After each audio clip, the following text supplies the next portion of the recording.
தெறிக்கவிடும் காரம் நிறம் சுவையை தருகிறது. ஆச்சி மிளகாய் தூள் தெறிக்கவிடும் காரம் நிறம் சுவை. வனிதா காதல் கல்யாணம் திருமணம் முடிச்சதுல விஜயகுமாருக்கு ஒப்புதல் இல்லை. அது சில எதிர்த்து அதெல்லாம் பேசிட்டு இருந்தாரு. வீட்டை கேப்சர் பண்றதுக்கு வனிதா நிறைய முயற்சி பண்ணியிருந்தாங்க. அப்போ நிறைய அப்பா பொண்ணுக்கு நிறைய பெரிய சண்டையே வந்துருச்சு. மேரேஜுமே ஏகப்பட்ட ஆமா பிரேக் ஆகிறது, திரும்ப மேரேஜ் பண்றது, பிரேக் ஆகிறது. மைக்கேல் மதன காமராஜன் படத்துல இந்த சுச்சுவேஷனுக்கு போடப்பட்ட பாட்டு வேற ஸ்பீடா இருக்கு, இதை ஒரு மாற்றி பண்ணுவோம் அப்படின்னு சொல்லி தான் இந்த பாட்டை ராஜா சார் போட்டு கொடுத்துருக்காங்க. அது செம்ம ஹிட்டு. அது காமெடிக்குள்ளே அந்த படம் இருந்ததால் அதில் உள்ள ஒரு விரசமாக எதுவும் தெரியல. ஆனால் இதோட கதையே என்ன கதை, கணவனை எப்படியாவது தாம்பத்திய உறவை வச்சுக்கணும் அப்படிங்கிற ஒரு பொண்ணோட ஒரு போராட்டம் தான் அந்த கதையே. அப்போ இதுக்குள்ளே இந்த பாட்டும் வரும்போது என்ன ஆகும் அப்படின்னா இன்னும் ஆபாசமாக போகும். கொஞ்ச நாளைக்கு முன்னாடி இளையராஜா அவர்களை வனிதா அவங்களும் ஜோவிகா அவங்களாம் சந்தித்து புகைப்படம்லாம் வெளிவந்தது. நான் அவங்கள்ட்ட பர்மிஷன் கேட்டேன் அப்படிங்கிறது வனிதா சொல்கிறாங்க. ஆனால் அவங்க ராஜா சார் அவருடைய தரப்பில் அப்படி கிடையாது, அது பர்மிஷன்லாம் கேட்கல. ஃபோட்டோ எடுக்க வந்தாங்க, ஃபோட்டோ எடுத்துக்கிட்டாங்க, அவ்வளோதான். மற்றபடி இந்த பாடல் பயன்படுத்துகிறேன், இதுக்கு நீங்கள் அனுமதி கொடுங்க, இன்வாய்ஸ் கொடுங்கன்னு சொல்லி கேட்கல அப்படிங்கிறத அவங்க ஆணித்தரமாக சொல்கிறாங்க.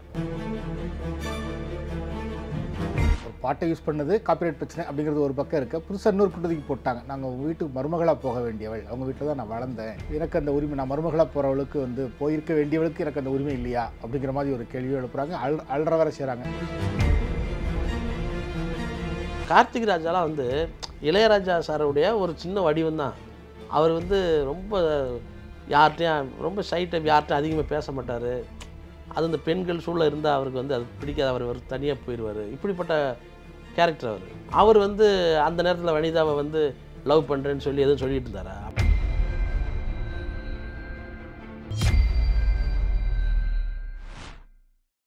இல்லை, அந்த சாங்குக்கு நோட்டீஸ் கொடுத்துருக்காங்க. இதை பற்றி என்ன மேடம் இல்லை, இப்போ தான் வாங்கினீங்களா? இப்போ தான் எனக்கு மெசேஜ் வந்தது. நேரில் போய் பார்த்து நான் பிளெஸ்ஸிங் வாங்கினேன், அவர்கிட்ட சொன்னேன். அவரும் ஓகே அப்படின்னு தான் சொன்னார். அதுதான் நான் பேட்டியெல்லாம் எடுக்கும்போது கூட நான் சொல்லியிருந்தேன். அவர் ஒரு லெஜெண்ட். அவரை மிஞ்சுறதுக்கு மியூசிக்கு கடவுள் மாதிரி. அவர் கடவுளே நம்மளை கோச்சிக்கிட்டால் எவ்வளோ கஷ்டமாக இருக்கும்ன்றதை யோசிச்சு பாருங்கள். சின்ன வயசுலேருந்து நான் அவரோட வீட்டில் லிட்டரலாக வளர்ந்துருக்கேன். ஏன்னா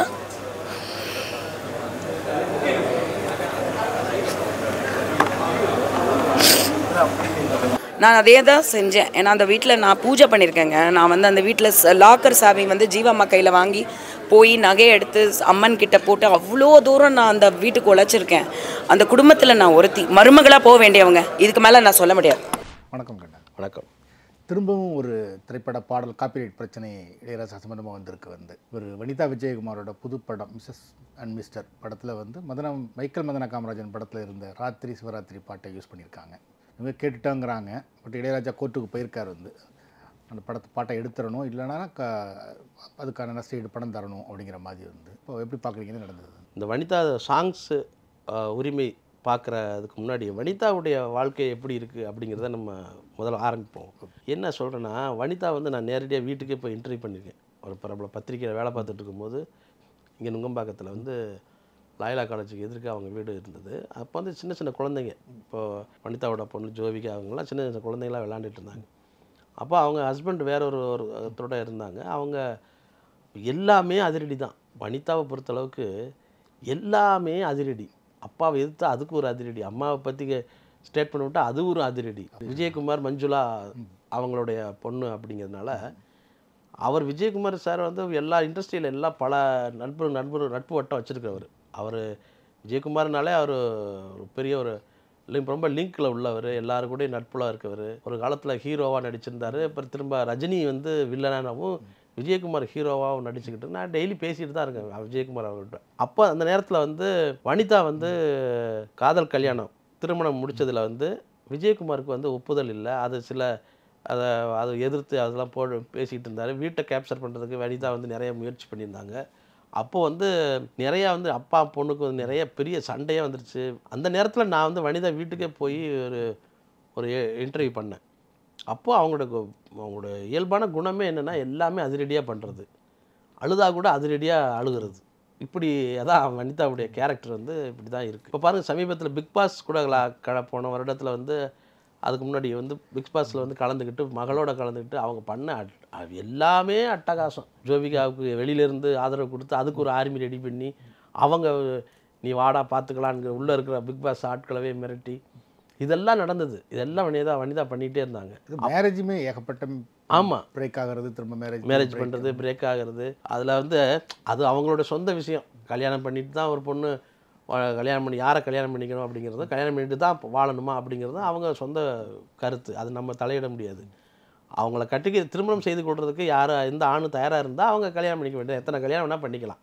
அதிலலாம் நம்ம தலையிடுறதுக்கு வழி இல்லை. ஆனால் சினிமாவுக்குள்ளே வந்து பொது இடங்களில் நீங்கள் வந்து பேசும்போதும் நீங்கள் வந்து ஒரு பேட்டி கொடுக்கும்போதும் ரொம்ப கவனமாக இருக்கணும் அப்படிங்கிறத வனிதாவுக்கு வந்து நம்ம அதை சொல்லலாம். ஏன் அப்படின்னா, நீங்கள் வந்து இந்த படம் எடுத்திருக்காங்க, மிஸ்டர் அண்ட் மிஸ்ஸஸ்னு ஒரு படம் எடுத்திருக்காங்க. அந்த படத்தில் வந்து அவங்க வந்து சென்சாரில் எவ்வளோ தூரத்துக்கு அலோவ் பண்ணுவாங்க அப்படிங்கிறதெல்லாம் கேட்டு தெரிஞ்சுக்கிட்டு படம் முழுக்க அதை வந்து அந்த ஒரு ஆபாச ஒரு இதை வந்து வச்சுக்கிட்டே இருக்காங்க. இதை வந்து இது சில நேரங்களில் இந்த மாதிரியான படங்கள் வந்து கிளிக் ஆகி ஓடிடும். இப்போ வந்து இந்த இளையராஜா அவர்கள் வந்து இதை வந்து கேஸ் போடாமல் இருந்திருந்தாருன்னு வச்சுக்கோங்க, இந்த படத்தை வந்து கண்டுக்கிறதுக்கு ஆள் இருந்திருக்காது. இப்போது இவர் கேஸ் போட்டதன் மூலமாக இது என்ன படம் அப்படிங்கிற பார்வைக்கு வந்துருச்சு. அந்த படத்தில் வந்து அவ்வளோ ஒரு ஆபாசமான ஒரு காட்சிகள். அவங்க கேட்டால் அது எப்படி ஆபாசமாக இருக்கும், அது நான் வந்து எல்லாம் நடக்கிறது தானே அப்படிலாம் சொல்லுவாங்க.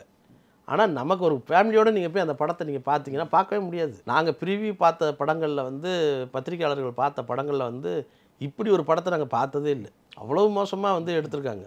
அதாவது டேக்கிங் பண்ணுறது எடுக்கிறதும் சரி, அதோடைய கதை ஓட்டமும் சரி, அது அப்படி தான் இருந்தது. அப்படி வந்து அந்த மாதிரி படத்துக்கு வந்து ராஜா சார் தலையிட்டு இதுக்கு ஒரு பெரிய ஒரு வெளிச்சத்தை கொடுத்துட்டாரே அப்படிங்கிறத எனக்கு வருத்தமாக இருக்குது. மற்ற படங்களுக்கு அவர் வந்து உரிமையோடு சண்டை போடுறது வைக்கிறது இதெல்லாம் வந்து செய்யலாம். இந்த படத்துக்கு போய் அவர் கேஸ் போட்டு எதுக்காக அவர் வந்து அவருடைய புகழை கெடுத்துக்கணும் அப்படிங்கிறது தான் நான் பார்க்குறேன். ஏன்னா அந்த பாட்டை நீங்கள் படம் பார்த்துட்டேங்கிறதுனால கேட்குறேன், அந்த பாட்டை எங்கே யூஸ் பண்ணியிருக்காங்க அவங்க? எப்படி அவங்க வந்து அதாவது என்னென்னா, ஹஸ்பண்ட் வந்து குழந்தை வேண்டாம், 40 வயசு ஆயிடுச்சு உனக்கு, இதுக்கு மேலே குழந்தை பெற்றுக்கிட்டா அந்த குழந்தைக்கு வந்து ஃப்யூச்சர் கஷ்டமாக இருக்கும், நம்ம இல்லாமல் யாரும் பார்த்துக்க முடியாது அப்படிங்கிறதால ஹஸ்பண்ட் வந்து அந்த குழந்தையை தள்ளி போட்டுகிட்டே வருவார். இவங்க என்ன பண்ணுவாங்க, இல்லை எனக்கு குழந்தை வேணும் அப்படின்னு ட்ரை பண்ணுவாங்க. 40 வயசுக்கு மேலே ட்ரை பண்ணுவாங்க. இதுதான் படத்தோட கதை.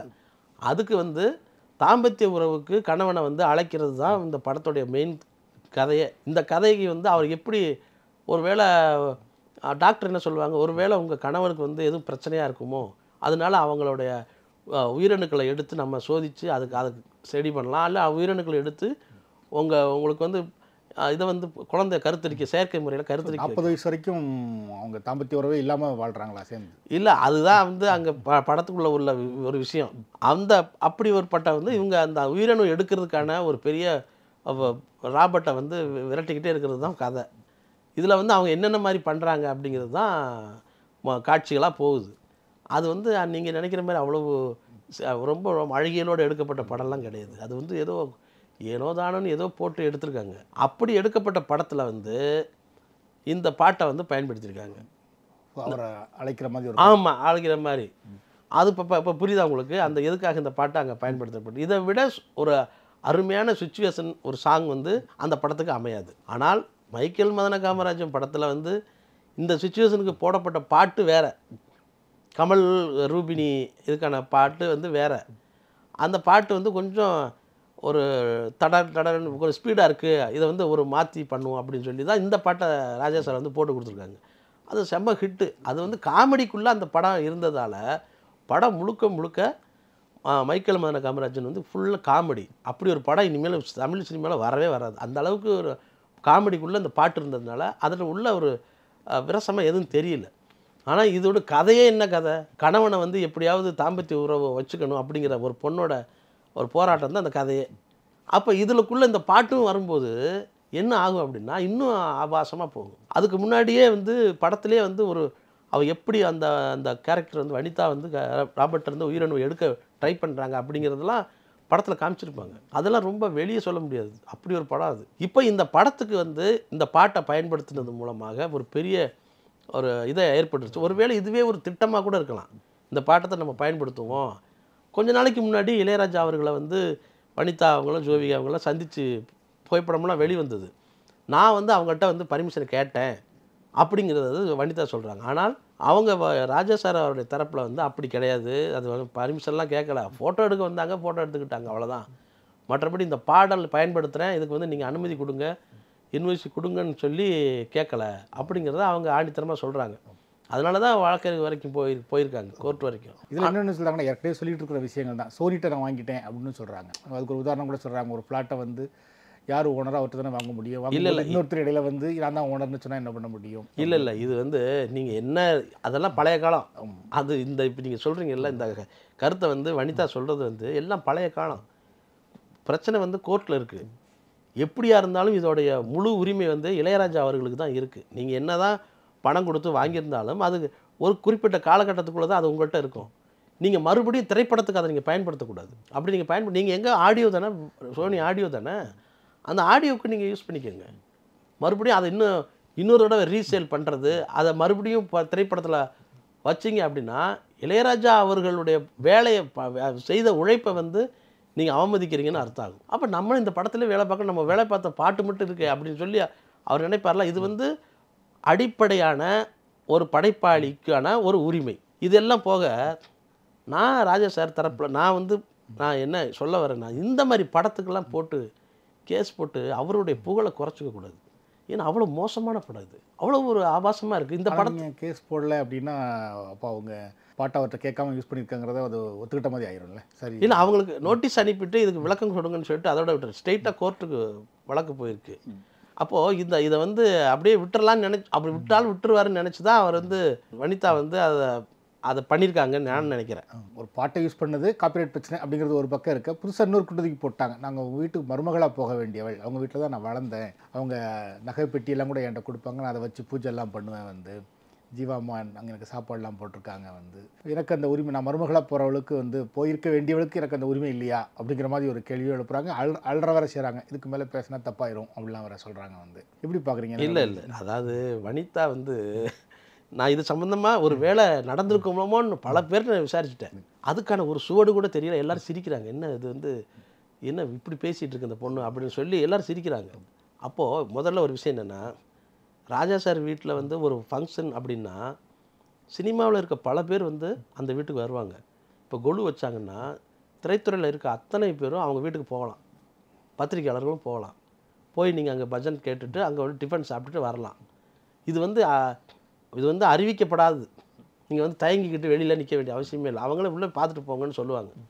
பாதுகாவலர்களே வந்து நீங்கள் உள்ளே போய் சாமி கும்பிட்டு போங்க, சார் அங்கே தான் இருக்காங்கன்னு சொல்லுவாங்க. அந்த மாதிரியான ஒரு சூழ்நிலை தான் இப்போ வரைக்கும் ராஜா சாருடைய வீட்டில் இருக்குது. ஏன்னா அவருக்கு தெரியும்ல, அவருக்கு வந்து நம்ம எங்கேருந்து உழைச்சி வந்திருக்கோம், நம்மளுடைய ஒவ்வொரு ஆண்டும் தவறாமல் அந்த கொலு வைக்கிற விஷயம் வந்து நடத்திக்கிட்டு இருக்கோம். அது வந்து வர்றது வந்து சகஜம்தான்.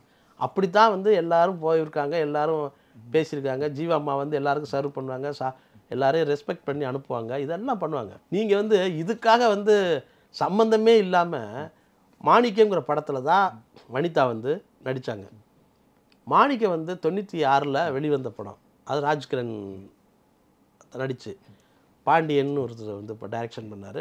டிவி சிவா அவங்கள வந்து ப்ரொடக்ஷன் அவர் தான். அந்த படத்தில் வந்து வனிதா வந்து புதுமுகமாக நடிக்கிறார். ராஜா கார்த்திக்னு முதல்ல ராஜா சார் மேலே ரொம்ப அபரிமிதமான ஒரு அன்பு வச்சுருக்கிறதுனால ராஜ்கிரண் என்ன பண்ணார், ராஜா கார்த்திக் மியூசிக் அப்படி ஃபஸ்ட்டு. அதுக்கு முன்னாடி பாண்டியன், சில படங்களை, வள்ளி, இந்த மாதிரி படங்கள்லாம் அவர் ஒவ்வொரு சிங்கிள் சாங்காக போட்டு மியூசிக் பண்ணியிருக்காரு. ராஜா கார்த்திக்னா கார்த்திக் ராஜா. ஆமாம். அப்போது ராஜா சார் தான் சொல்கிறாரு, ராஜா கார்த்திக் வேணாயா, கார்த்திக் ராஜான்னு போடு அப்படின்னு சொல்லி அதுக்கப்புறம் வந்து பேர் மாற்றி கார்த்திக் ராஜா இசை அப்படின்னு சொல்லிட்டு வருது. இந்த ப்ரொடக்ஷன் நடந்துக்கிட்டு இருக்கும்போதே என்ன ஆகுது அப்படின்னா, கார்த்திக் ராஜா முதல்ல எல்லா பாடல்களுக்கும் அவர் தான் மியூசிக் பண்ணுறாரு. அப்போது நீங்கள் இளையராஜா அவர்களுடைய பாடலை கேட்பதற்கும் கார்த்திக் ராஜா அவர்களுடைய பாடலை கேட்பதற்கும் ஒரு வித்தியாசம் இருக்கும். இந்த படத்தில் நீங்கள் வந்து எல்லாரும் போய் நீங்கள் அதுக்கப்புறம் சேனலில் போய் நீங்கள் வந்து பார்க்கலாம். கேட்டு பார்க்கலாம். ஏன்னா அவர் அந்த அந்த மொத்த 4-5 டியூன்களை வந்து கையாண்டிருக்க விதமே வேறு மாதிரி இருக்கும், வெஸ்டர்ன் டைப்பில் இருக்கும். ஆனால் கதை வந்து கிராமத்து கதை. கிராமத்தில் கதை வந்து அது கருப்பசாமி ஊர்வலம் வர்ற மாதிரியான அந்த கருப்பசாமினா யார், அந்த சிறுதெய்வ வழிபாட்டில் ஏன் கருப்பசாமியை எல்லோரும் கொண்டாடுறாங்க அப்படிங்கிறது மாதிரியான ஒரு கதை இது. அந்த கதைக்கு வந்து வெஸ்டர்ன் ஒரு மாதிரி ஸ்டைலில் வந்து மியூசிக் பண்ணியிருக்கிறது வந்து ஆரம்பத்தில் வந்து ராஜ்கிரனுக்கு பிடிக்கல. அவருக்கு வந்து மன வருத்தத்தில் இருந்தார். எனக்கு வந்து கொஞ்சம் திருப்தி இல்லாமல் இருக்குது, வேறு மாதிரி பண்ணணும் அப்படிங்கிற மாதிரி சொல்லியிருக்காரு. அப்போது ராஜா சார் வந்து அமர் சாரை விட்டு, நீ போய் ராஜ்கிரன்ட்ட விஷயத்த சொல்லு, இதை வந்து சரியாக வரும், எல்லாம் நல்லா தான் இருக்குது அப்படிங்கிற விஷயத்த சொல்லி இப்போ ராஜ்கிரனை சமாதானப்படுத்துறதுக்காக கங்கைமரன் அவர்கள் வந்து போகிறாங்க. கங்கைமரன் போய் இந்த விஷயத்த சொல்லி, சினிமாவில் வெற்றி தோல்விங்கிறது ஒருத்தர் முடிவு பண்ணுறதில்ல, உங்களுக்கு அதை வந்து கேட்குறத ஒரு இதுவாக இருக்கும், பட் வந்து பாட்டு வந்து நல்லா வரும், நீங்கள் பாருங்கள் அப்படின்னு சொல்லி அதில் வந்து அப்படி சமாதானம் பண்ணி ஒரு பாட்டை வந்து அதை சமாதானம் பண்ணி அந்த பாட்டை வச்சாங்க. இப்படி தான் இதுதான் நடந்துகிட்டு இருந்தது. அப்போது வந்து கார்த்திக் ராஜாலாம் வந்து இளையராஜா சாருடைய ஒரு சின்ன வடிவம் தான். அவர் வந்து ரொம்ப யார்கிட்டையும் ரொம்ப டைப், யார்கிட்டையும் அதிகமாக பேச மாட்டார். அது இந்த பெண்கள் சூழல் இருந்தால் அவருக்கு வந்து அது பிடிக்காத, அவர் தனியாக போயிடுவார். இப்படிப்பட்ட கேரக்டர் அவர் வந்து அந்த நேரத்தில் வனிதாவை வந்து லவ் பண்ணுறேன்னு சொல்லி எதுவும் சொல்லிட்டு இருந்தாரா? அப்படிலாம் கிடையாது. அப்படி ஒரு தகவலே கிடையாது. ஒருவேளை அரேஞ்ச் மேரேஜ் மாதிரி அப்படியெல்லாம் எதுவும் பேசிக்கிட்டாங்களா? இல்லை. அது நீங்கள் விஜயகாந்த் அவர்களுக்கு வந்து திருமணம் செய்து விட்டது ஜீவாமா தான், பிரேமலதாவை. அவங்க வந்து விஜயகாந்த் தம்பி வந்து எங்கள் வீட்டு பையன், நீங்கள் வந்து பொண்ணு கொடுங்கன்னு சொல்லி கேட்டு அப்படி தான் வந்து அவ்வளவு. நான் என்ன சொல்ல வரேன்னா, சினிமாவில் அவ்வளோ உரிமை எடுத்துக்கிட்டு நீங்கள் வந்து இளையராஜா சார் வீட்டுக்கு வந்து போகிறது வர்றது ஒரு உணர்வுபூர்வமான பழக்கம். இந்த பழக்கம் இருக்கும். இந்த பழக்கத்துக்காக நீ வந்து நான் வந்து அவரை கல்யாணம் பண்ணிக்கிறேன்னு சொன்னாது, அது எல்லாம் கூடி வரணும். எல்லாருடைய மனநிலையும் அந்த திருமணத்துக்கான இந்த பொண்ணை கல்யாணம் பண்ணி வைக்கலாம் அப்படிங்கிற ஒரு ஐடியா இருக்கணும். திடீர்னு நீங்கள் வந்து அதை நினச்சிக்கிட்டு அதை வந்து இப்போ வந்து இவ்வளோ காலத்துக்கு அப்புறம் நீங்கள் வெளியில் சொன்னீங்கன்னா அது வந்து ஒரு நாகரிகம் இல்லைன்னு நான் நினைக்கிறேன். ஸோ அந்த மாதிரி ஒரு பேச்சுவார்த்தை அதெல்லாம் கிடையவே கிடையாது. அதெல்லாம் கிடையாது. கங்கைமரன் வந்து அது சம்மந்தம் பேசும்போது அவர் ரொம்ப வருத்தப்பட்டார். என்ன இந்த பொண்ணு இப்படி பேசிகிட்டு இருக்காங்க அப்படின்னு சொல்லிட்டு ரொம்ப வருத்தப்பட்டார். நீங்கள் கங்கைமரன்ட்ட பேச? ஆமாம், காலையில் கங்கைமரன் சார்கிட்ட பேசினேன். அவங்க வந்து அப்படியெல்லாம் இல்லை கட்டான், இது வந்து தப்பாக இருக்குது, இந்த பொண்ணு ஏன் இப்படி பேசுகிறாங்க அப்படிங்கிறது அவங்க வந்து பார்க்கல. பட் நான் விஷயத்த சொன்னேன், இது இப்படி ஒரு வீடியோ போய்கிட்டு இருக்கு சார், இந்த பொண்ணு வனிதா வந்து அழுது பேட்டி கொடுக்குறாங்க அப்படின்னு. நான் வந்து ப்ரொடியூசராக இருக்கிற அம்மா கிரியேஷன் சிவா அவர்கள்ட்டையும் பேசினேன். சார் ஒருவேளை இப்படி நடந்துருக்க மாட்டேங்க. அடி ஏங்க நீங்கள் வேறு, அதெல்லாம் கிடையாதுங்க, நீங்கள் அந்த பொண்ணு ஏதோ ஒரு பேசிகிட்டு இருக்கு, அவங்க அப்படிலாம் ஒரு விஷயம் கூட நடந்தது கிடையாது அப்படிங்கிறத வந்து சிவா அவர்களும் உறுதிப்படுத்தினார். ஏன்னா அவர் அந்த படத்தில் வந்து ப்ரொடக்ஷனில் இருக்கும்போது எப்படி இருந்தாலும் தயாரிப்பாளருக்கு தெரிஞ்சு போயிருக்கும். ஆனால் வந்து அப்படி ஒரு சம்பவம் நடக்கவே இல்லை அப்படின்ட்டாரு. இது என்ன பிரச்சனைனா, இந்த படத்தை வச்சுக்கிட்டு இந்த பாட்டு கேஸ் போட்டு வழக்கு போட்டதை வைத்துக்கொண்டு இந்த படத்தை எப்படியாவது ஓட்டணும்னு வனிதா வந்து நினைக்கிறாங்களோ அப்படிங்கிறத வந்து நான் நினைக்கிறேன். ஆனால் நீங்கள் அப்படி பண்ணாலுமே அந்த படம் போகாது சரியா. எப்போவுமே ஒரு கதை இருந்தால் நீங்கள் அந்த கதையை எடுத்துக்கிட்டு, ஆனால் ஒரு விஷயம், 40 வயசுக்கு உள்ள கேரக்டருக்கு தகுந்த மாதிரி ஒரு கதை வந்து அவங்களா பண்ணியிருக்காங்க. இது நல்ல கதாசிரியர்கிட்ட கொடுத்து எனக்கு இப்படி ஒரு படம் வேணும் அப்படிங்கிறத வந்து சொல்லியிருந்தால் அவங்களே வந்து கதை ரைட்டர்ஸ் வந்து உள்ளே வந்து அவங்க வேறு மாதிரி பண்ணி கொடுத்துருப்பாங்க. நீங்கள் அதெல்லாம் செய்யாமல் படம் வந்து ஓடலாங்கிறதுக்காக இப்போ இளையராஜா அவர்களுடைய பாடலை தூக்கி படத்துக்குள்ளே வச்சு அது மூலமாக அந்த படத்தை நீங்கள் வந்து பார்வைக்கு ரசிகர்கள்கிட்ட கொண்டு போய் சேர்க்கலாம் அப்படின்னு நினச்சிங்கன்னா அது ரொம்ப தவறான ஒரு பழக்கம். ரெண்டாவது, இவ்வளவு காலத்துக்கு அப்புறம் அவங்க வந்து கார்த்திக் ராஜா அவர்கள் வந்து அவங்க திருமணமாகி அவங்களுக்கு குழந்தைங்கள் யதீஸ்வரெலாம் வந்து இப்போ வந்து மியூசிக்கே பண்ண வந்துட்டார். இந்த காலத்தில் போய்கிட்டு நீங்கள் வந்து நான் வந்து மருமகளாக விரும்புகிறேன், இளையராஜா வீட்டு மருமகளாக போக வேண்டிய பொண்ணு அப்படின்னு நீங்கள் சொன்னீங்கன்னா இது என்ன சுத்த பேத்தலாக இருக்குல்ல. அது வந்து சொல்லக்கூடாது. அப்போ மெச்சூரிட்டி இல்லை. நீங்கள் இந்த மாதிரி பொது வெளியில் இந்த மாதிரியான வார்த்தைகளை பயன்படுத்தக்கூடாது. அப்பாவே எதிர்த்து, அப்பாவே மீறி, விஜயகுமார், மஞ்சுளா அவர்களையே மீறி வந்து வனிதா வந்து ஒவ்வொரு நடவடிக்கை எடுத்துக்கிட்டு இருக்கவங்க. அதை பற்றி இப்படி வந்து ராஜா சார் வந்து எல்லாத்தையும் வழக்கு போடுறான்னு தெரிஞ்சும் அவங்க வந்து இப்படி இந்த பாட்டை பயன்படுத்துகிறாங்க அப்படின்னா அப்போ அவங்களுக்கு ஏதோ வேறு ஒரு எண்ணமும் இருக்குல்ல. அதனால் இது வனிதா அவங்கள்ட்ட வந்து ஒரு சின்ன விஷயம், கதையை பேசுங்க, படத்தை இது பண்ணுங்கள், நீங்கள் அதுலேருந்து என்ன சிக்கலாக இருந்தாலும் மீண்டு வாங்க. சினிமாவில் அவ்வளோ பெண்கள் வந்து தண்ணி முனைப்போடு வெளியில் வந்திருக்காங்க, அது மாதிரி நீங்களும் வாங்க. அதுக்காக ஒரு குடும்பம் நடந்துக்கிட்டு இருக்கும்போது வெற்றிகரமாக போயிட்டு இருக்க ஒரு குடும்பத்துக்குள்ள குழப்பம் ஏற்படுத்துகிற மாதிரி நான் மருமகளாக போவேன் இந்த மாதிரில பேசுகிறதெல்லாம் நிறுத்துங்க. இது வந்து தவறான ஒரு போக்கு அப்படின்னு நான் சொல்லிக்கிறேன்.